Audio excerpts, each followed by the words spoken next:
دوست ہے. دیکھیے اللہ کا دوست بننا ہے تو ہمیں اپنے ہاتھ سے کمانا ہوگا, اپنے ہاتھ کی کمائی کھانی ہوگی. ساتھ ساتھ محنت کے ساتھ ساتھ ہمیں دعا بھی کرنی چاہیے. دعا کیا ہے؟ دعا یعنی اگر کوئی قرض تلے جا رہا ہے تو اس کو یہ دعا کرنی چاہیے, اللہم اکفینی بحلالک عن حرامک واغننی بفضلک عمن سواک. اس طرح کی ہمیں اللہ تعالیٰ سے دعا کرنی چاہیے. اگر آپ نے یاد کرنی ہے تو دوبارہ پھر میں پڑھ دیتی ہوں, اللہم اکفینی بحلالک عن حرامک واغننی بفضلک عمن سواک.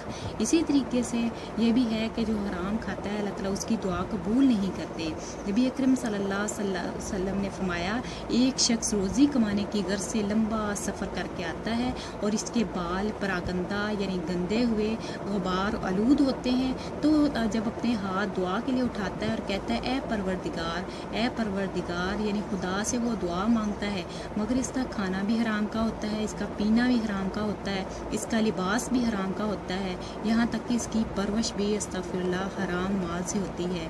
تو ان وجوہات کی بنا پر اللہ تعالیٰ اس کی دعا کیسے قبول کرے؟ دیکھیے یہاں سے یہی پتہ چلتا ہے. ہم اکثر یہی کہتے ہیں کہ ہماری دعا اللہ تعالیٰ قبول نہیں کرتے. نہیں, اللہ تعالیٰ ہماری دعا قبول کرتے ہیں. اللہ تعالیٰ تو ہماری شارک سے زیادہ قریب ہے. ہم لوگ دوسروں کو کہتے ہیں ہمارے لیے دعا, یعنی دوسرے لوگوں سے جا کے کہتے ہیں ہماری دعا قبول نہیں ہوتی کہ آپ ہمارے لیے دعا کریں. نہیں, آپ جتنا بھی یعنی اللہ تعالیٰ کے سامنے یہاں تک کہ سجدے میں جا کے اللہ تعالیٰ سے دعا کریں, اللہ تعالیٰ کے وہ بہت زیادہ قریب ہونے کا طریقہ ہے. اللہ تعالیٰ ضرور قبول کریں. اور یہ بھی ہوتا ہے کہ ہم جلدی میں مانگ دیتے ہیں, جلدی میں مانگی ہوئی دعا بھی قبول نہیں ہوتی. سکون, اطمینان, وقار سے دعا مانگو. کیوں؟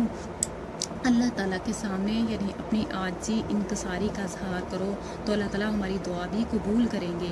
تو اسی طریقے سے حلال یعنی کمائی کرنی ہے, ہاتھ سے کما کر کھانا ہے, تب بھی اللہ تعالیٰ ہماری دعا قبول کرے گا. اگر ہم قرض کے نیچے دبے جا رہے ہیں تو کیا ہوگا؟ اللہ تعالیٰ یعنی ہمارے لیے آسانیاں پیدا کرے گا, ہم اپنے ہاتھ سے کمائیں گے. تو نبی کریم صلی اللہ علیہ وسلم کا یہ بھی ارشاد ہے, سب سے بہتر کھانا وہ ہوتا ہے جو اس کے ہاتھ کی کمائی ہوتی ہے. آج حرام کھانا تو ہمارے لیے شغل بن گیا ہے. دیکھیے ہمیں حرام سے بچنا بہت ہی مشکل ہو گیا ہے, تو حرام سے بچنے کی کوشش کرنی ہوگی. اسی طریقے سے یہ بھی ہے کہ پہلا تو یہ تھا کہ بے مبرور کے متعلق بتا دیا کہ بے مبرور یعنی وہ بے ہے یعنی جو جائز تجارت ہو, اس میں اللہ تعالیٰ کی نافرمانی نہ ہو اور آدمی اپنے ہاتھ سے کما کر کھائے. تو اس طریقے سے نبی اکرم صلی اللہ علیہ وسلم یعنی دھوکے کے متعلق بھی لوگوں کو یعنی بہت روکا کرتے تھے. یہاں تک آپ کہا کرتے تھے من غش فلیس منا, جس نے ہمیں دھوکہ دیا بس وہ ہم میں سے نہیں ہے. اور کچھ لوگ ایسے بھی ہوتے ہیں کہ اکثر بولی لگی ہوتی ہے تو لینے کی ان کی نیت نہیں ہوتی وہ چیز جب وہ بک رہی ہوتی ہے, تو بلکہ وہ قیمت کو بڑھانے کی خاطر بولی کو اور زیادہ یعنی قیمت بڑھا دیتے ہیں. لیکن یہ بھی حدیث کے مطابق ممنوع شکل ہے. اس طریقے سے ذخیرہ اندوزی انسان کرتا ہے, یعنی چیزوں کو جمع کر کے رکھتا ہے, پھر وہ اس کے ذہن میں یہ ہوتا ہے جس لوگوں کو اس کی ضرورت ہوتی ہے لیکن اس انسان کے پاس وہ چیزیں وافر مقدار میں موجود ہے اور یہ جمع کر کے رکھ رہا ہے اس نیت سے کہ جب مہنگی ہو جائے گی تب میں بیچوں گا. یہ بھی گناہ ہے. اس طرح کے کام یعنی اس طرح کی خرید و فروخت کرنی یعنی درست نہیں ہے. تو اس کے لیے یہی ہے کہ بیچنے والے اور گاہک کے درمیان لڑائی جھگڑے کا اندیشہ پیدا ہو جاتا ہے. دیکھیے نبی اکرم صلی اللہ علیہ وآلہ وسلم خود جا کر آپ صلی اللہ علیہ وسلم کا ایک واقعہ ہے کہ آپ صلی اللہ علیہ وسلم ایک مرتبہ بازار میں سے گزر رہے تھے. آپ نے دیکھا کہ ایک گندم کا ڈھیر پڑا ہوا ہے. آپ صلی اللہ علیہ وسلم نے اس گندم کے ڈھیر کے اندر ہاتھ ڈالا. جب ہاتھ ڈالا تو اس کے اندر سے تری یعنی گیلے دانے گندم کے محسوس ہوئے. تو آپ صلی اللہ علیہ وسلم نے اس آدمی سے پوچھا آپ نے ایسا کیوں کیا؟ اس نے کہا کہ اوپر بارش پڑ گئی تھی, گندم کے دانے یعنی گیلے ہو گئے تھے, تو اس نے اوپر والے گندم کے دانے یعنی گیلے نیچے کر دیے اور خشک جو تھے اوپر کر دیے. تو نبی کریم صلی اللہ علیہ وسلم نے کہا یعنی یہ حدیث پڑھی, من غشا, جس نے دھوکہ دیا فلیس منا, پس وہ ہم میں سے نہیں. دیکھیے آج کل یعنی اکثر یعنی ایسے ہی ہوتا ہے, فروٹس لے لیں یا سبزیاں لے لیں, یعنی اوپر انہوں نے اچھی چیز رکھی ہوتی ہے اور نیچے یعنی نیچے ویسے ہی یعنی خراب چیز ہوتی ہے، تو ہمارے لیے نبی اکرم صلی اللہ علیہ وسلم کی احادیث ہے، تو ہمیں بھی ہر یعنی آدمی کو، ہر لڑکی کو اپنے گھروں کی اصلاح کرنی ہوگی۔ آیا کہ کیا ہم ان چیزوں کی طرف تو نہیں پلٹ رہے، یعنی اس حرام کی کمائی کی طرف تو نہیں پلٹ رہے؟ ہماری جو تجارت ہے وہ جائز ہے، اس میں اللہ تعالیٰ کی نافرمانی تو نہیں شامل، اور جو ہماری کمائی ہے وہ ہاتھ کی کمائی ہے، ہماری دعا کو اللہ تعالیٰ قبول کر رہے ہیں یا نہیں؟ اگر نہیں کر رہے تو ہمیں اپنا محاسبہ کرنا ہوگا کہ ہماری کمائی جو ہے ہاتھ کی کمائی ہے یا ویسے ہی یعنی سود کا پیسہ ہے۔ سود کے پیسے سے تو اللہ تعالیٰ بچائے، محفوظ کرے، ہمیں اپنا محاسبہ کرنا ہوگا۔ اللہ رب العزت ہمیں یعنی جائز تجارت کرنے کی اور اپنے ہاتھ سے کمانے کی توفیق دے، اور ہاتھ سے کمانے میں آر محسوس ہم نہ کریں۔ اللہ تعالیٰ اس پہ عمل کی توفیق دے، آمین۔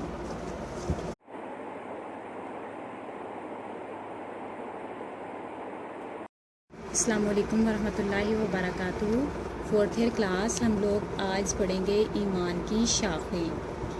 تو دیکھیے ترجمے کی طرف، ان ابی ہریرہ، ان سے ابی ہریرہ، ابو ہریرہ رضی اللہ تعالیٰ عنہ قالا کہا، یعنی حضرت ابو ہریرہ رضی اللہ تعالیٰ عنہ نے کہا، قالا فرمایا رسول اللہ صلی اللہ علیہ وسلم نے، الایمان ایمان، بیزو زائد واو اور سبونا 70 شعبتن شاخیں، واو اور فی میں روایتن روایت، ایک اور روایت میں ہے بیزو زائد و ستونا اور 60 شعبتن شاخیں ہیں، والحیاء اور حیا شعبتن من الایمان، شاخ ہے ایمان کی، اخرج الخمسہ، اس کو بیان کیا پانچوں محدثین نے، وزاد فی روایتن، زائد الفاظ ہیں ایک روایت میں، فافضلها، اس میں افضل یعنی سب سے افضل چیز کیا ہے؟ قولو، کہنا، لا الہ نہیں معبود، لا کا معنی لا الہ معبود نہیں ہے کوئی معبود، الا اللہ سوائے اللہ کے،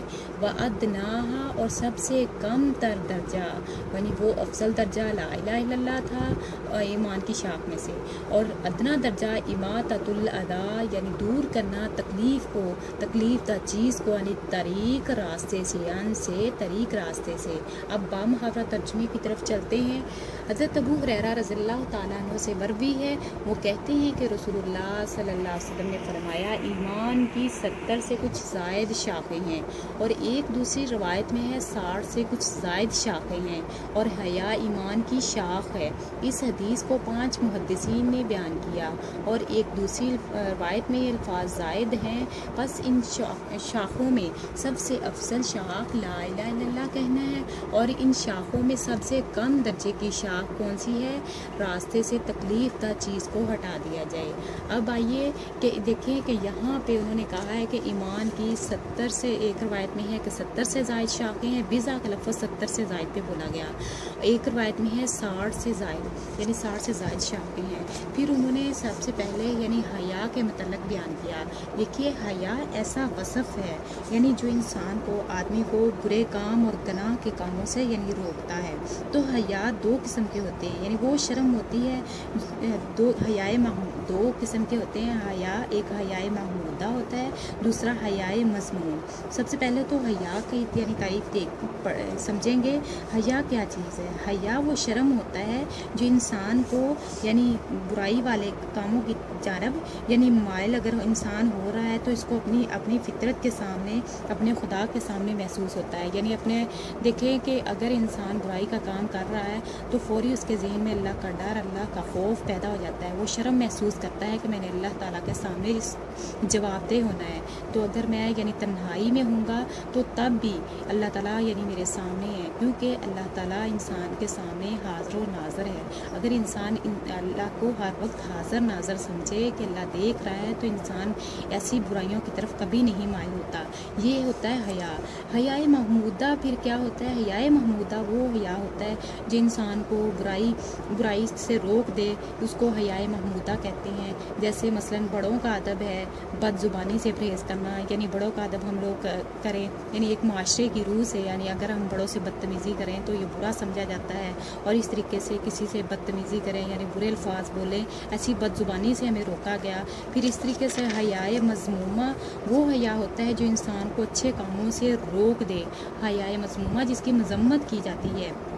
دیکھیے اکثر یہ ہوتا ہے کہ دینی مسائل کو معلوم کرنے میں انسان شرم محسوس کرتا ہے، جھجک محسوس کرتا ہے، حق بات کہنے میں بھی شرم محسوس کرتا ہے، محنت مزدوری میں بھی آر محسوس کرتا ہے، یعنی شرم محسوس کرتا ہے کہ میں نے اپنے ہاتھ سے کماؤں گا تو لوگ کیا کہیں گے کہ یعنی یہ حقیر آدمی ہے۔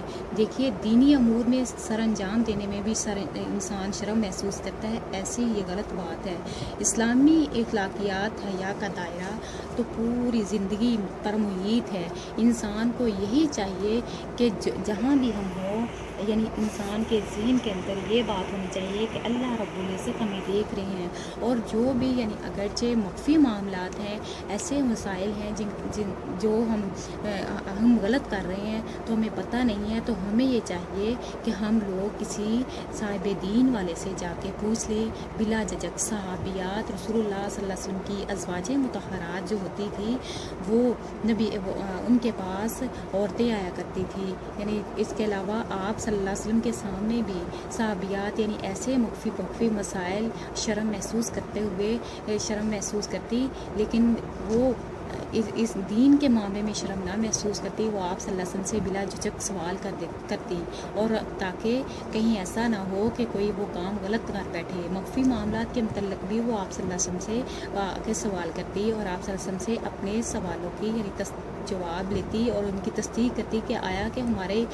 ہم جو یہ کام سر انجام دے رہے ہیں کیا وہ غلط تو نہیں ہے۔ تو پھر ہم تو دور کی بات، ہمیں بھی دین کے معاملے میں شرم نہیں محسوس کرنی چاہیے۔ دیکھیے حیا تو انسان کو یعنی ایسی چیزوں کی طرف لے چلتا ہے جو انسان کو نیکی کی طرف یعنی راغب کر دیتا ہے، انسان کو برے کاموں سے روک دیتا ہے۔ تو دیکھیں کہ ایسا کام کرنا جس سے انسان کو تکلیف پہنچے اور وہ ایمان کے منافی ہوتا ہے، تو اس میں یہاں پہ سب سے افضل یعنی قول وہ لا الہ الا اللہ ہے۔ تو سب سے افضل قول ایمان کی شاخوں میں یعنی ایمان یہی ہے کہ یعنی اللہ پر ایمان لانا، اس کے رسولوں پر ایمان لانا، فرشتوں پر ایمان لانا۔ دیکھیں یہاں پہ اس کو لا الہ الا اللہ میں توحید کا ثبوت ہے۔ توحید کا معنی یعنی واحد سے نکلا ہے، یعنی اس کا معنی ماننا یا اکیلا یا ایک اللہ تعالیٰ کو سمجھنا۔ پھر اس کا اصطلاحی معنی بھی یہی ہو سکتا ہے کہ خدا کو اس کی ذات میں، صفات میں، عبادت میں اللہ تعالیٰ کو واحد اور یکتا سمجھنا، یعنی واحد سمجھنا۔ اس کے متعلق نبی اکرم اللہ تعالیٰ نے قرآن پاک میں اپنے لیے یعنی یہ پوری سورت اخلاص نازل کی، قل هو اللہ احد، یعنی اللہ تعالیٰ کا نسب نامہ ہے۔ کہہ دیجئے اللہ تعالیٰ ایک ہے، لم یلد ولم یولد، نہ اس کی اولاد ہے نہ وہ کسی سے جنم دیا گیا، ولم یکن لہ کفوا احد، نہ اس کا کوئی ایک بھی ہمسر نہیں ہے۔ کہیں پہ اللہ تعالیٰ قرآن پاک میں ارشاد فرماتے ہیں ولم یتخذ ولدا ولم یکن لہ شریک فی الملک، نہ اس کی اولاد ہے اور نہ اس کی بادشاہی میں اس کا کوئی شریک ہے۔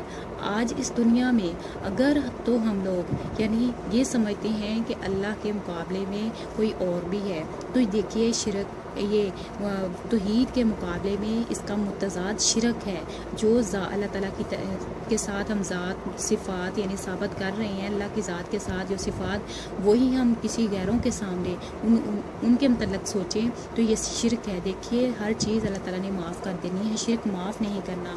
شرک کے متعلق اللہ تعالیٰ کا ارشاد ہے ان الشرک لظلم عظیم، بے شک شرک ہے جو بہت بڑا ظلم ہے۔ اور کہیں پہ اللہ تعالیٰ کہہ رہے ہیں کہ اللہ تعالیٰ نے ہر انسان کا گناہ معاف کر دینا لیکن شرک معاف نہیں کرنا۔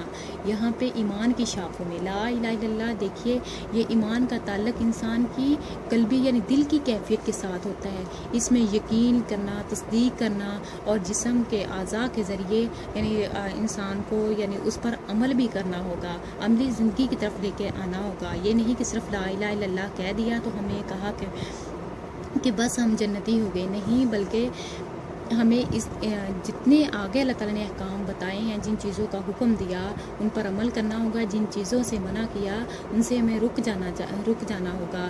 لا الہ الا اللہ محمد الرسول اللہ، پھر اس میں رسالت کا ثبوت ہے۔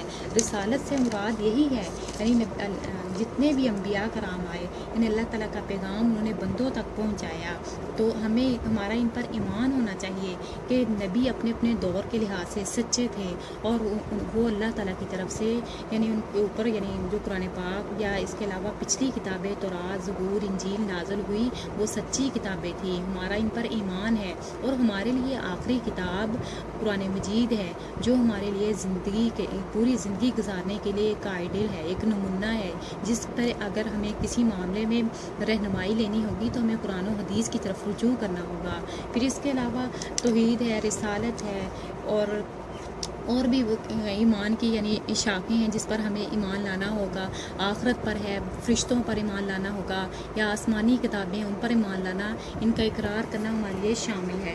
اگر تو ہم یہ نہیں کہ ہم لوگ زبان سے کلمہ لا الہ الا اللہ کہہ دیں اور دل سے یقین ہی نہ کریں، نہیں، بلکہ ہمیں زبان سے بھی اس کی تصدیق کرنی چاہیے اور دل سے یقین بھی کرنا چاہیے اور جسم کے ذریعے ان کی یعنی ادائیگی بھی کرنی ہوگی۔ تو یہ ہوگا، تب یہ ہوگا سب سے افضل قول، یعنی کہنا لا الہ الا اللہ، لا الہ الا اللہ کہہ دیا اور پھر اس پر ڈٹ جانا یہی ہوگا کہ اس پہ عمل بھی کرنا ہوگا۔ دیکھیے کتنے لوگ تھے، حضرت بلال حبشی رضی اللہ تعالیٰ عنہ، انہوں نے صرف لا الہ الا اللہ کہہ دیا، بس صرف زبان سے لا الہ الا اللہ کہہ نہیں دیا، اسی وجہ سے نہیں اتنی تکلیفیں اٹھائی کہ ان کو کتنی ایذائیں دی جاتی۔ حضرت عمار بن یاسر، حضرت سمیہ رضی اللہ تعالیٰ عنہ، ابو جہل ان کو کتنی تکلیفیں دیتے، یہاں تک کہ ان تینوں کو یعنی تپتی ریت پہ لٹایا جاتا۔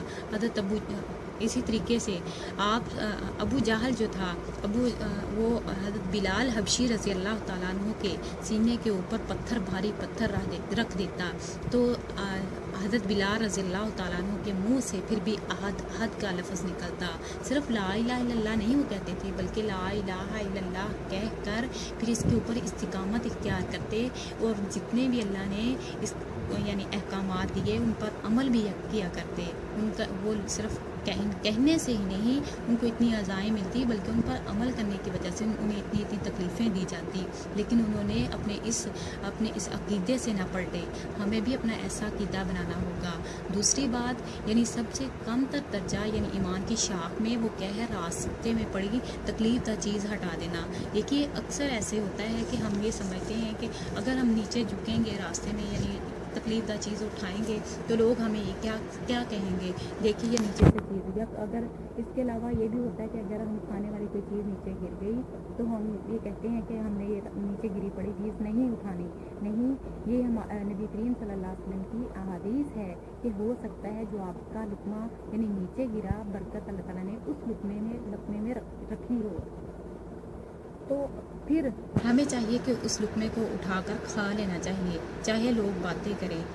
اللہ کے نبی حضرت محمد رسول اللہ صلی اللہ علیہ وسلم پر بھی یہی انہی